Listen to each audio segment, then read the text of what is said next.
In this video we're going to look at the benefits of research, and we're going to start by looking at the benefits of research in business and industry, and start specifically with the government.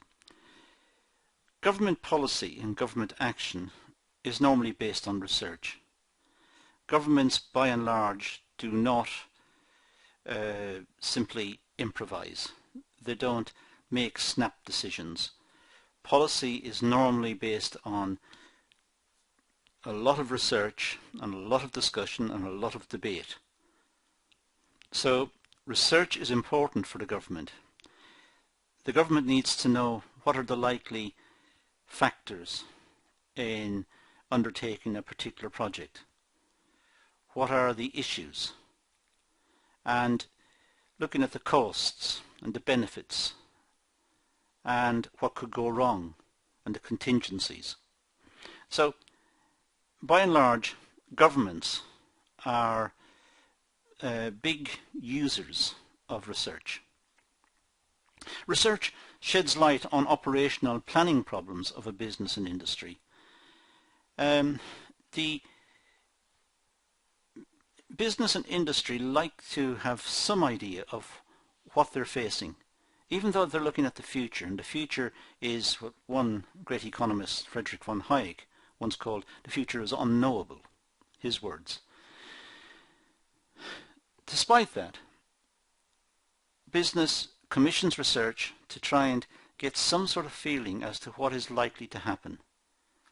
If nothing else, at least it can list out various factors that may arise in the future, and thereby widen the scope of the decision making to include factors which may have been overlooked otherwise.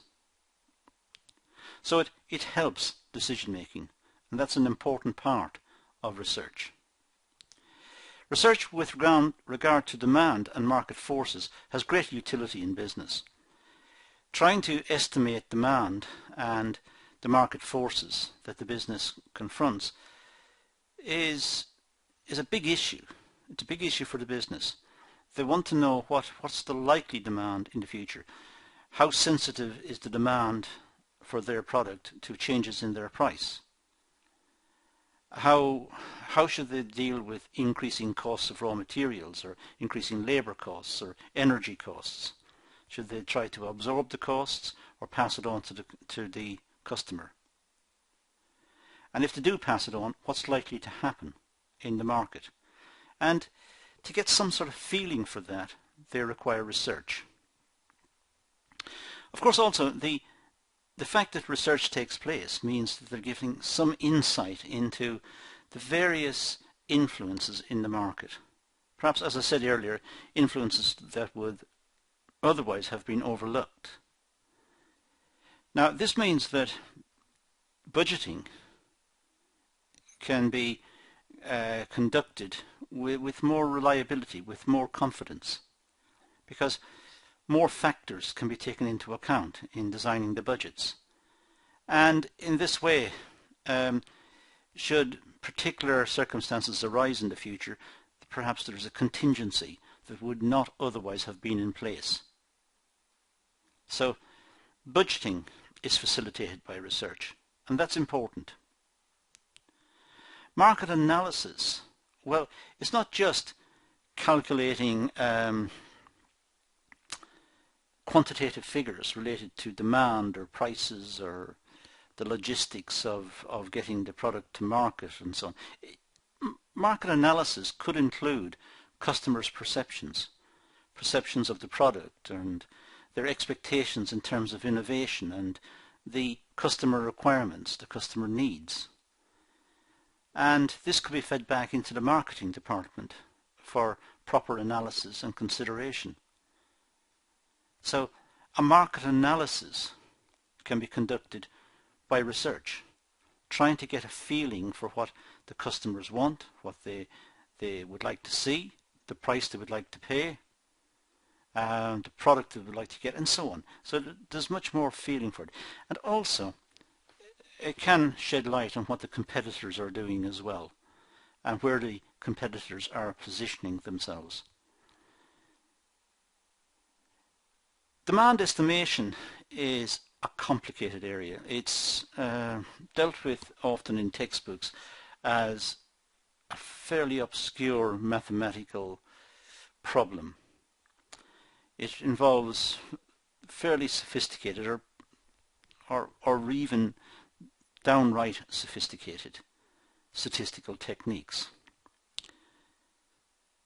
Demand estimation has to be borne in mind, has to be done in the context of what I said about Hayek earlier. The future is unknowable. So trying to estimate demand in the future is very, very difficult. Some people would say it's like witchcraft. They're trying to see the future, and that's not possible.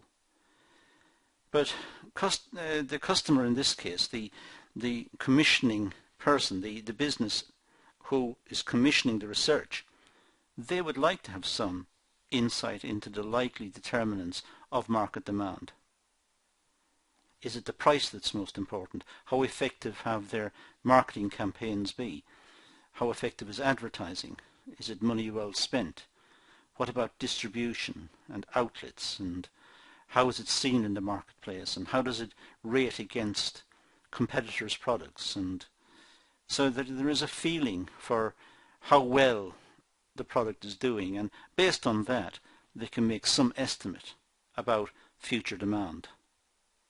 So although I've been harsh by saying that the future is unknowable, which it is, I suppose, but although I've said that, research can indicate some points that need to be borne in mind, and can at least indicate to the business what the customers think at the moment, and then the business can use that information and project it forward if they so wish.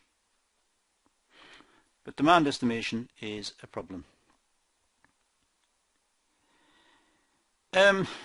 Research into social relationships and social problems, well, there's a benefit to society of research. It's not just business that benefits.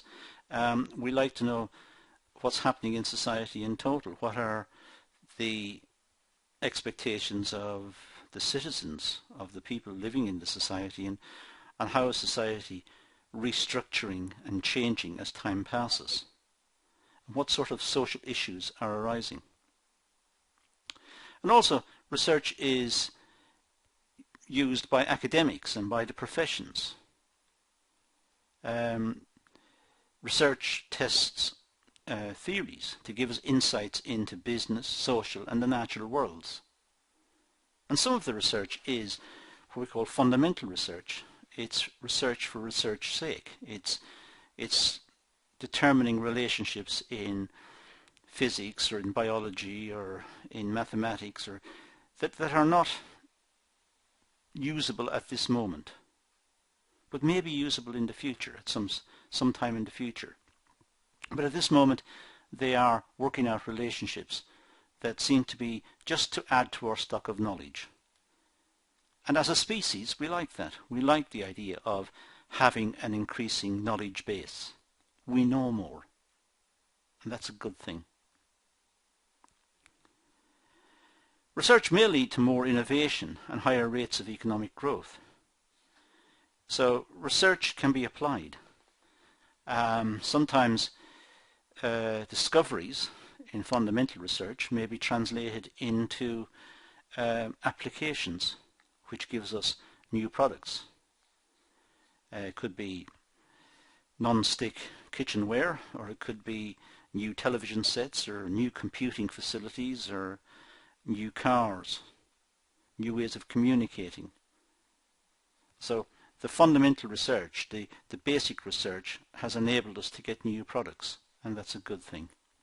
So these are some of the benefits of research for business, for the social research, for governments to gain an insight into how society is structuring itself and what are the issues, and also for academics and the professions.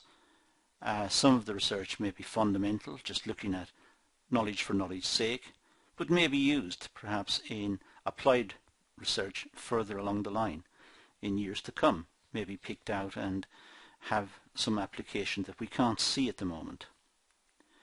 So there are various benefits for research, and it is an important topic. However, that's all I'm going to do at this moment. I'm going to leave it at that and say thank you for watching.